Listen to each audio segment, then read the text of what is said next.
আমি বাৰু ভগৱানক কিয় প্ৰাৰ্থনা কৰিব লাগে? আমি ভগৱানক কেনেদৰে প্ৰাৰ্থনা কৰিব লাগে?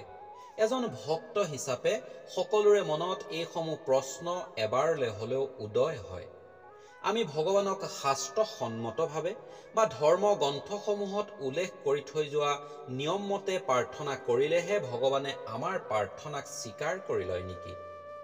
আপুনি মই সমাজৰ প্ৰত্যেকজন ব্যক্তিয়ে ভগৱানক প্ৰাৰ্থনা কৰোঁ।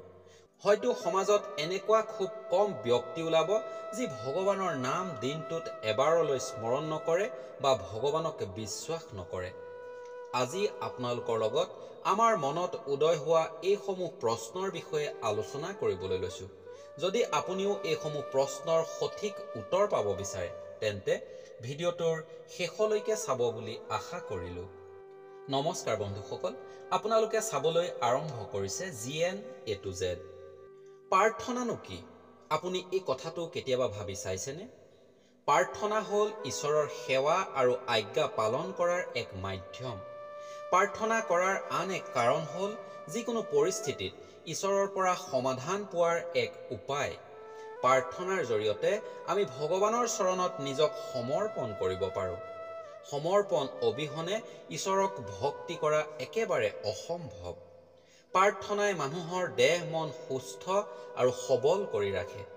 মানুহৰ আধ্যাত্মিক চিন্তা জাগ্ৰত কৰে। ভগৱানৰ প্ৰতি মনত অনুৰাগ সৃষ্টি কৰে। প্ৰাৰ্থনা কৰিলে মানুহৰ মন মগজু স্থিৰ হয়। প্ৰাৰ্থনাই পৰমপিতা পৰমেশ্বৰৰ কৃপা লাভৰ বাবে মানুহৰ মন গ্ৰহণত এক নৱ চেতনাৰ জাগ্ৰত কৰে। মনত সদ্ভাৱৰ উদ্বেগ হয়। মনটো সুনিশ্চিত আৰু সুশৃংখলাবদ্ধভাৱে পৰিচালিত কৰাৰ একমাত্ৰ উপায় হৈছে ভগৱানক প্ৰাৰ্থনা কৰা। মনৰ পৰা গৰ্ব অহংকাৰ মই বৰ ভাৱ আঁতৰ কৰাত প্ৰাৰ্থনাই এক মুখ্য ভূমিকা পালন কৰে। কাৰণ আমাৰ মনত যেতিয়া অহংভাৱে থিতাপি লয় তেতিয়া আমাৰ মন অসুস্থ হৈ পৰে। যেতিয়া আমাৰ মন অসুস্থ হৈ পৰে তেতিয়া ভাল কাম ভাল চিন্তাই থিতাপি ল'ব নোৱাৰে আৰু যাৰ বাবে মানুহ অপকৰ্মত লিপ্ত হয়। মন আৰু আত্মাৰ উত্তৰণৰ বাবে আধ্যাত্মিকভাৱে আমি সুস্থ হ'বলৈ ভগৱানক প্ৰাৰ্থনা কৰাটো খুবেই প্ৰয়োজনীয়। বন্ধুসকল, এইখিনিতে আপোনালোকক এটি সৰু অনুৰোধ কৰিব বিচাৰোঁ। যদি আপোনালোকৰ ভিডিঅ'টোৰ কথাখিনি শুনি ভাল লাগে তেন্তে এটা লাইক কৰি আৰু এজনে শুনিব পৰাকৈ কথাখিনি শ্বেয়াৰ কৰি দিব বুলি আশা কৰিলোঁ। আমি ভগৱানক ভক্তি কৰিবৰ বাবে যি প্ৰাৰ্থনা কৰোঁ সেই প্ৰাৰ্থনাসমূহ শাস্ত্ৰসন্মত বা আমাৰ ধৰ্ম গ্ৰন্থসমূহৰ পৰাই হ'ব লাগিব নেকি? এই প্ৰশ্নই আমাক বহু সময়ত দুমোজাত পেলায়। যদি প্ৰাৰ্থনা আমাৰ মনৰ পৰা স্বতঃস্ফূৰ্তভাৱে ওলাই আহে সেই প্ৰাৰ্থনা পৰমপিতা পৰমেশ্বৰে গ্ৰহণ কৰিবনে? এই কথাসমূহ ভালদৰে বুজি পাবৰ বাবে আজি আপোনালোকৰ লগত এটি সৰু কাহিনী আলোচনা কৰিবলৈ লৈছোঁ। আশা কৰোঁ কাহিনীটোৰ মাধ্যমেৰে আপুনি সকলো কথা স্পষ্টকৈ বুজিব পাৰিব। আহক দেৰি নকৰি কাহিনীটোৰ মাজলৈ আগবাঢ়ি যাওঁ। যদি আপোনালোকে এতিয়াও চেনেলটো ছাবস্ক্ৰাইব কৰি লোৱা নাই তেন্তে অনাগত ভৱিষ্যতত এনেকুৱা আধ্যাত্মিক ভিডিঅ'সমূহ পাই থাকিবৰ বাবে চেনেলটো ছাবস্ক্ৰাইব কৰি কাষতে থকা বেল আইকনটো দবাই ল'ব বুলি আশা কৰিলোঁ। বহুদিনৰ আগৰ কথা। এখন গাঁৱত 3জন সন্ন্যাসী বাস কৰিছিল। সন্ন্যাসী 3জন খুব কম সময়ৰ ভিতৰতেই গাঁওখনৰ ভিতৰত জনপ্ৰিয় হৈ পৰিল। তেওঁলোক ইমানেই জনপ্ৰিয় হৈ পৰিছিল যে সেই গাঁৱতে থকা আটাইতকৈ ডাঙৰ ধৰ্মগুৰুজনেও তেওঁলোকৰ জনপ্ৰিয়তা দেখি তেওঁলোকক হিংসা কৰিবলৈ আৰম্ভ কৰিছিল। ধৰ্মগুৰুজনে হিংসা কৰাৰ প্ৰধান কাৰণ আছিল তেওঁলোকৰ জনপ্ৰিয়তাৰ বাবে। সেই ধৰ্মগুৰুজনৰ আশ্ৰমলৈ ভক্তসকলে অহা বন্ধ কৰি সেই 3জন সন্ন্যাসী ওচৰলৈ গৈ ধৰ্ম বাণী শুনিবলৈ ভিৰ কৰিছিল, যাৰ বাবে ভক্তৰে ভৰ্তি হৈ থকা সেই পুৰণা আশ্ৰমখন একেবাৰে জনশূন্য হৈ পৰিছিল। সকলো লোকেই ধৰ্ম জ্ঞান লাভৰ বাবে সেই সন্ন্যাসী কেইজনৰ ওচৰলৈ গৈ ভিৰ কৰিছিল। গাঁওখনৰ বিখ্যাত আৰু নাম থকা গুৰুজনে ভাবি পোৱা নাছিল যে কেনেদৰে সেই সন্ন্যাসী কেইজন ইমান বিখ্যাত হৈ পৰিল। সেই সময়ৰ নিয়ম অনুসৰি যেতিয়ালৈকে ধৰ্মগুৰুৱে স্বীকৃতি নিদিয়ে তেতিয়ালৈকে কোনো ব্যক্তি সন্ন্যাসী বা ধৰ্মগুৰু হ'ব নোৱাৰে। এদিন সকলো সীমা অতিক্ৰম কৰি গৈছিল, যিদিনা সেই ধৰ্মগুৰুজন গোটেই দিন তেওঁৰ আশ্ৰমত অকলে অকলে বহি সময় অতিবাহিত কৰিব লগা হৈছিল। কিন্তু আশ্ৰমলৈ এজনো ভক্তৰ আগমন হোৱা নাছিল। সেইদৰে অকলশৰে বহি থাকিব লগা হলত গুৰুজনৰ সাংঘাতিক খং উঠিল আৰু তেওঁ সিদ্ধান্ত গ্ৰহণ কৰিলে যে তেওঁ সেই সন্ন্যাসী কেইজনক খুব সোনকালে লগ কৰিব আৰু কঠোৰ শাস্তি প্ৰদান কৰিব। ভবামতেই গুৰুৱে নিজৰ শিষ্যসকলক লগত লৈ সেই সন্ন্যাসী কেইজন বাস কৰা স্থানলৈ যাত্ৰা আৰম্ভ কৰিলে। সেই সন্ন্যাসী তিনিজন এখন নদীৰ সিপাৰে অন্য এখন গাঁৱত বাস কৰিছিল। গুৰুজনে এখন নাৱৰ সহায়েৰে নদী পাৰ হৈ সন্ন্যাসী তিনিজনৰ ওচৰ ওলালগৈ। তেওঁ নদীখন পাৰ হৈ গৈ দেখিলে যে নদীৰ পাৰতে এজোপা গছৰ তলত তিনিজন ব্যক্তি বহি কিবা কথা খুব গভীৰভাৱে আলোচনা কৰি আছে আৰু তেওঁলোকৰ পৰা নাতি দূৰত বহু ব্যক্তি বহি একান্ত মনে তেওঁলোকৰ কথা শুনি আছে। ওচৰলৈ গৈ গুৰুজনে সেই সন্ন্যাসী তিনিজনক উদ্দেশ্যি সুধিলে যে তোমালোক কেইজনেই সেই প্ৰসিদ্ধ সন্ন্যাসী কেইজন নেকি, যাৰ বাবে মোৰ আশ্ৰমলৈ মানুহ অহা প্ৰায় বন্ধ কৰি দিছে। সন্ন্যাসী কেইজনে গুৰুজনক তেনেদৰে দেখি বিমূৰত পৰিল আৰু কি কৰিম কি নকৰিম ভাবি গুৰুক নি তেওঁলোকৰ আসনত আঠে বেঠে বহিবলৈ দি তিনিওজনে তেওঁৰ ভৰিত ধৰি সেৱা কৰিবলৈ ধৰিলে আৰু লগতে ক'লে যে হে গুৰুদেৱ, আমি সাধাৰণ মানুহ, আমি সন্ন্যাসী হোৱাৰ কোনো যোগ্যই নহয় আৰু নিজক আমি সন্ন্যাসী বুলি আজিলৈকে জ্ঞানো কৰা নাই। মানুহে কিয় আমাক সন্ন্যাসী জ্ঞান কৰি আমাৰ ওচৰত ভিৰ কৰে আমি একো বুজি পোৱা নাই প্ৰভু। মানুহে আহি ভিৰ কৰাৰ বাবে আমি বহু অশান্তিত আছোঁ। বুজি পোৱা নাই কোনে আমাক সন্ন্যাসী বুলি প্ৰচাৰ কৰিলে। আমি ভক্তসকলক ইয়ালৈ আহিবলৈ মানা কৰাৰ পিছতো আমাৰ ওচৰলৈ মানুহৰ সোঁত বৈছে। গুৰুদেৱ, আপুনিয়ে আমাক এই বিপদৰ পৰা উদ্ধাৰ কৰাৰ এটা ৰাস্তা দিয়ক। তেওঁলোকৰ কথা শুনি গুৰুজনে মনে মনে বৰ ভাল পালে আৰু ভাবিলে তেওঁলোক সঁচাই বহুত সহজ সৰল ব্যক্তি।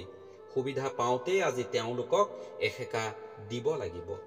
তেওঁলোকক উদ্দেশ্যি তেতিয়া গুৰুজনে সুধিলে, তোমালোক তিনিজনে কি কৰা, কেনেদৰে ভগৱানক আৰাধনা কৰা, তোমালোকৰ কোনো যে মন্দিৰ নাই? তেতিয়া সন্ন্যাসী তিনিজনে ক'লে, গুৰুদেৱ, আমি এই গছজোপাৰ তলতেই বহি পৰমপিতা পৰমেশ্বৰৰ নাম জপ কৰি একান্ত শুদ্ধ চিত্তে ভগৱানক আৰাধনা কৰোঁ। তেতিয়া গুৰুদেৱে পুনৰ ক'লে, তোমালোকে অধ্যয়ন কৰা শাস্ত্ৰ পুৰাণ বা ধৰ্ম গ্ৰন্থসমূহ ক'ত আছে? গুৰুৰ প্ৰশ্ন উত্তৰত সন্ন্যাসী কেইজনে ক'লে, আমি আটাইকেইজন অশিক্ষিত গুৰুদেৱ। আমি শাস্ত্ৰ পুৰাণ লগত ৰাখিলেও সেইসমূহ অধ্যয়ন কৰিবৰ বাবে একেবাৰে অপাৰগ। তেওঁলোকৰ কথা শুনি গুৰুজন আচৰিত হৈ গ'ল আৰু ক'লে, তোমালোকে প্ৰাৰ্থনা কেনেদৰে কৰা যদি তোমালোকে শাস্ত্ৰ অধ্যয়নেই কৰিব নাজানা? তেতিয়া তেওঁলোকৰ মাজৰ এজনে ক'লে যে আমি ধৰ্ম গ্ৰন্থসমূহত থকা প্ৰাৰ্থনাবোৰ বৰ দীঘল বাবে আমি মনত ৰাখিবলৈ অপাৰগ আৰু আমি শুনিবলৈ পাইছোঁ যে ভুলকৈ প্ৰাৰ্থনা কৰাটো মহাপাপ। সেইবাবে আমি মনত ৰাখিব পৰাকৈ আৰু বুজি পোৱাকৈ এটি প্ৰাৰ্থনা সাজি লৈছোঁ। প্ৰাৰ্থনা নিজে সাজি লোৱা কথা শুনি গুৰুজন আচৰিত হৈ গ'ল আৰু ক'লে, তোমালোকে কিদৰে নিজে প্ৰাৰ্থনা সৃষ্টি কৰিছা? প্ৰাৰ্থনা কেৱল শাস্ত্ৰতহে লিখা থাকে। গুৰুৰ সেই কথা শুনি সন্ন্যাসী তিনিজনে নিজে কৰা ভুল কৰ্মৰ বাবে বৰ ভয় খালে আৰু গুৰুজনক শাস্ত্ৰসন্মত এটি প্ৰাৰ্থনা শিকাই দিবৰ বাবে অনুৰোধ কৰিবলৈ ধৰিলে। প্ৰথমে গুৰুজন অমান্তি হৈছিল যদিও তেওঁলোকৰ অনুৰোধ ৰক্ষা কৰি তেওঁলোকক এটি প্ৰাৰ্থনা শিকাই দিলে। বহুবাৰ চেষ্টা কৰাৰ পিছতো অশিক্ষিত সেই সন্ন্যাসী কেইজনে প্ৰাৰ্থনাটো মনত ৰাখিব নোৱাৰিলে। অন্যফালে গুৰুজনৰ ঘৰলৈ ঘূৰি আহিবলৈ দেৰি হোৱাত তেওঁ নাৱত পুনৰ যাত্ৰা আৰম্ভ কৰিলে। গুৰুজন নদীৰ মাজেৰে যাত্ৰা কৰি নদীৰ মাছ পাওঁতে পাছফালৰ পৰা গুৰুদেৱ গুৰুদেৱ বুলি মতা শুনি সেই নদীৰ মাজত কোনেনো মাতিছে বুলি ঘূৰি চাই যি দেখিলে সেয়া দেখি তেওঁ আচৰিত হৈ গ'ল। গুৰুজনে দেখিলে যে নদীৰ পানীৰ ওপৰেৰে আটাইকেইজন সন্ন্যাসী মাটিৰ ওপৰে খোজ কঢ়াৰ দৰে খোজকাঢ়ি আহি আছে। গুৰুৰ নাৱৰ ওচৰ পাই তেওঁলোকে ক'বলৈ ধৰিলে, গুৰুদেৱ, আপুনি আমাক শিকাই থৈ অহা প্ৰাৰ্থনাটো আমাৰ তিনিজনৰ এজনেও মনত ৰাখিব নোৱাৰিলোঁ। গতিকে যদি আপুনি বেয়া নাপায় প্ৰাৰ্থনাটো আমাক আৰু এবাৰ শিকাই দিব নেকি? সন্ন্যাসী কেইজনৰ ঐশ্বৰিক শক্তি দেখি গুৰুজন আচৰিত হৈ পৰিল আৰু বুজিব পাৰিলে যে দিব্য শক্তি অধিকাৰী ব্যক্তি অবিহনে সাধাৰণ মানুহে এই কাম কেতিয়াও যে কৰিব নোৱাৰে। গুৰুজনে তেতিয়া সন্ন্যাসী তিনিজনৰ ভৰিত ধৰি ক'লে যে ভগৱানক ভক্তি কৰিবৰ বাবে, ভগৱানক প্ৰাৰ্থনা কৰিবৰ বাবে সকলো শাস্ত্ৰ সন্মতভাৱে যে কৰিব লাগিব তেনে কোনো কথা নাই। আজি মই বুজিব পাৰিলোঁ কেৱল শুদ্ধ অন্তৰ আৰু একান্ত চিত্তে ভগৱানৰ ভক্তিত বিলীন হ'ব পৰাজনেও ঈশ্বৰ প্ৰাপ্তি কৰিবলৈ সক্ষম হয়। তোমালোকে যেনেদৰে ভগৱানক অন্তঃকৰণে স্তুতি কৰিছা, যিদৰে তোমালোকে ভগৱানক প্ৰাৰ্থনা কৰিছা, সেইদৰে প্ৰাৰ্থনা কৰিলেই ঈশ্বৰ প্ৰাপ্তি কৰিব পাৰিবা। আৰু এইদৰে কৈ গুৰুজন তাৰ পৰা আঁতৰি গ'ল আৰু তেওঁ নিজৰ ভুল অনুভৱ কৰিব পাৰিলে। কাহিনীটোৰ পৰা আমি এইটো বুজিব পাৰিলোঁ যে ভগৱানক ভক্তি কৰিবলৈ এখন শুদ্ধ অন্তৰ আৰু ভগৱানৰ ওপৰত গভীৰ বিশ্বাসৰ খুবেই প্ৰয়োজন। অন্যথা আমি ভগৱানৰ দৰ্শন বা ভগৱানৰ আশীৰ্বাদ কেতিয়াও লাভ কৰিব নোৱাৰোঁ। গতিকে বন্ধুসকল, ভগৱানক পাবলৈ হ'লে, ভগৱানৰ আশীৰ্বাদ লাভ কৰিবলৈ হ'লে আপুনি একান্ত শুদ্ধ অন্তৰেৰে ভগৱানৰ নাম স্মৰণ কৰক আৰু ভগৱানক প্ৰেম কৰিবলৈ শিকক। আশা কৰোঁ আজিৰ ভিডিঅ'টোৰ জৰিয়তে আপুনি বহুখিনি উপকৃত হ'ব পাৰিলে। যদি আজিৰ ভিডিঅ'টোৰ কথাখিনি শুনি আপোনাৰ ভাল লাগিল তেন্তে এটা লাইক কৰি দিব, শ্বেয়াৰ কৰি দিব, কমেণ্ট কৰিব আৰু অনাগত ভৱিষ্যতত এনেকুৱা ভিডিঅ'সমূহ পাই থাকিবৰ বাবে চেনেলটো ছাবস্ক্ৰাইব কৰি কাষতে থকা বেল আইকনটো দবাই ল'ব বুলি আশা কৰিলোঁ। আপোনালোক সকলোকে ভগৱানে ভাল কাম কৰাৰ সুমতি প্ৰদান কৰাৰ প্ৰাৰ্থনা জনাই আজিলৈ ভিডিঅ'টো ইমানতেই সামৰিছোঁ। জয় শ্ৰী কৃষ্ণ।